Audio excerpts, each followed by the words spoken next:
And this week, Kevin McCarthy finally realized his dream of wielding the Speaker's gavel. His first week on the job was relatively easy as Republicans passed a number of party line bills. But the Treasury Secretary warned Friday that the country's debt limit will be reached sooner than expected, in less than a week. The fight to increase it will likely be one of the greatest challenges he'll face as Speaker. And a new split among House Republicans was revealed this week.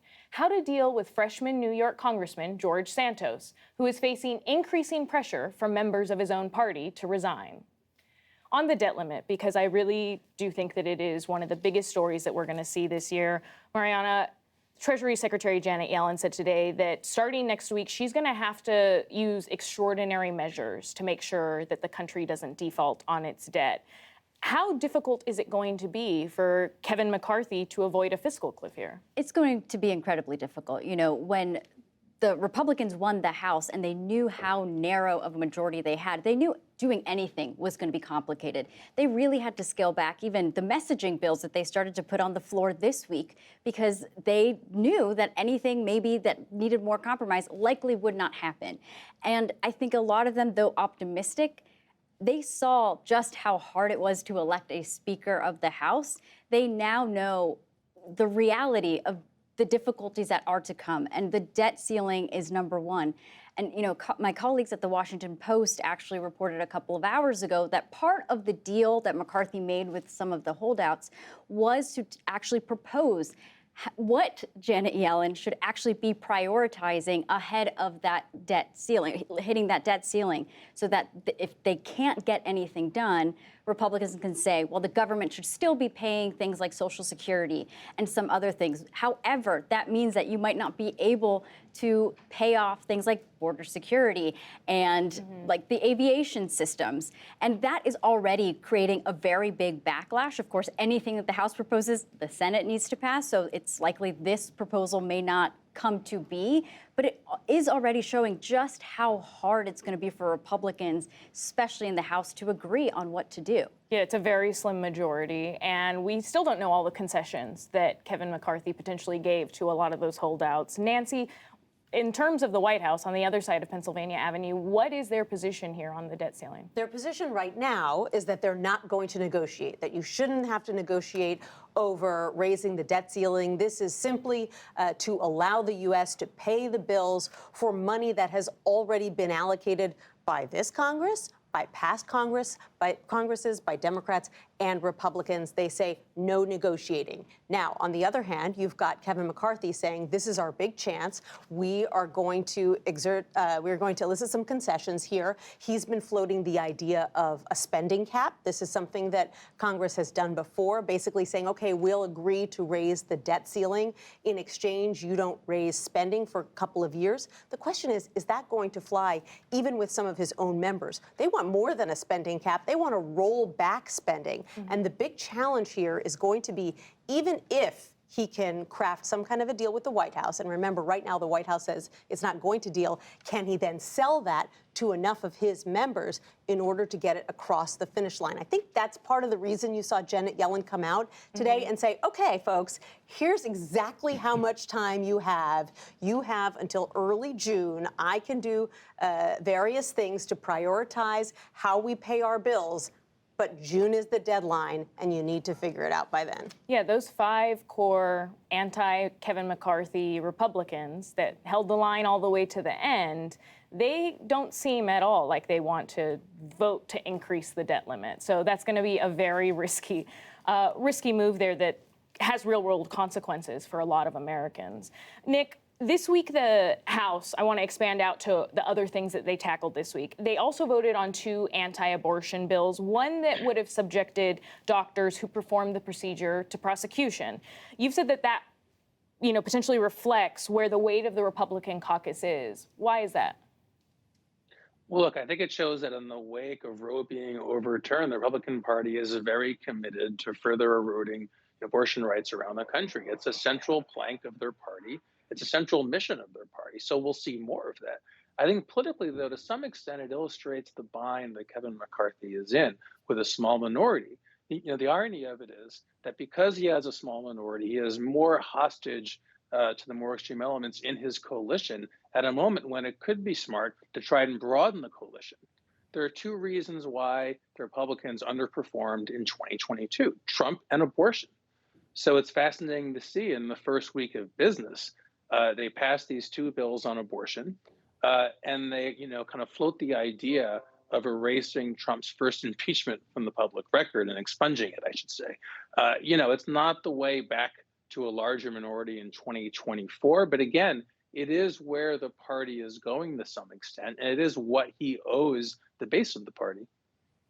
Eugene, on abortion, as Nick was saying, it was one of the big reasons that Republicans didn't do as well as they thought in the midterms. It was a big motivating factor for Democrats, for Democratic voters. How does the White House view these House bills that are passing? Yeah, I mean, what they would say is this is more proof that they want to toss red meat, as Nick is saying, to a base that, one, isn't growing and hasn't seemed to be growing, and that they got it right, that they spent a lot of time talking about abortion, talking about abortion access, and telling the American voters before the midterms that this is something that you're going to see Republicans do, and that this is just more of that. And I think what's really fascinating, Vice President Kamala Harris focused on this a lot.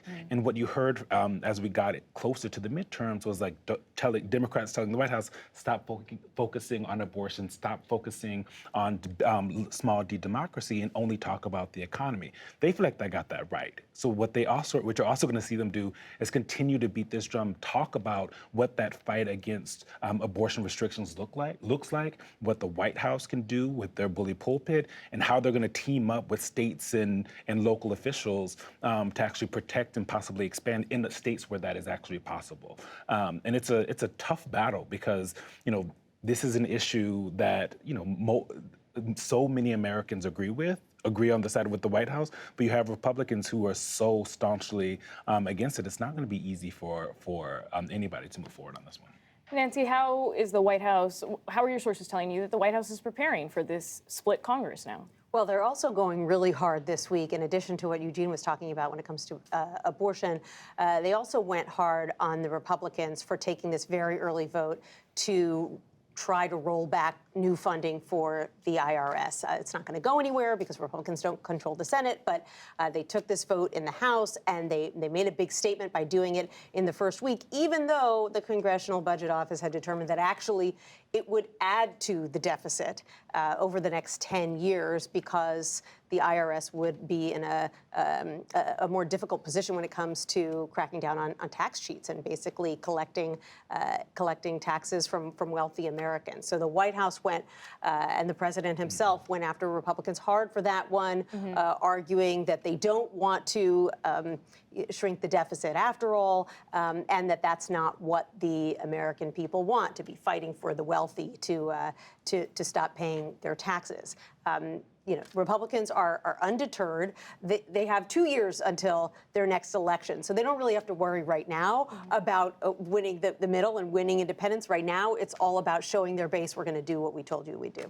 And as they're facing this split Congress, I mean, House Republicans themselves have a lot of drama going on internally. And Nick, on George Santos, because we got to get to him, he's facing a lot of calls from New York Republicans, and including some members of the House GOP themselves to resign. But Speaker McCarthy is not calling on him to resign, and fellow GOP leaders are not calling on him as well. Why do you think that is? Well, because they have to have his vote in the House. They have a 5-seat majority. They can't afford to alienate a single one. And he can afford to say, let's have the process play out. Let's have whatever investigations happen. It's not up to McCarthy to decide, really. And he can say, look, it's not up to me.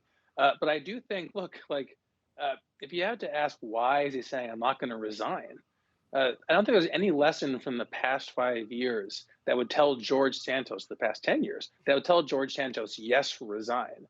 Because Donald Trump went through an entire presidency full of revelations about inventing and falsifying huge aspects of his personal life, his business history, his business acumen. It did not matter to his voters. It did not matter. The myth was stronger than the reality. And George Santos is probably counting on people not caring that much. I think in his case, it's more studied and more egregious. It's almost everything he's ever said, it sometimes seems like. But I think that there's no question that for Santos, what's the upside in resigning? Right, the upside would potentially not be a very good one because his House leans Democratic, and so it would potentially just go to Democrats if a special election were called, right, Mariana? Any final thoughts there? Yeah, no, absolutely. The big difference here is just what Nick said. The leadership wants to make sure that they can keep a 4-vote majority, and that is it. You would have 3. Let's remember what we saw in the last couple of weeks. It's tough. It's tough. It's close. It's all about keeping the majority.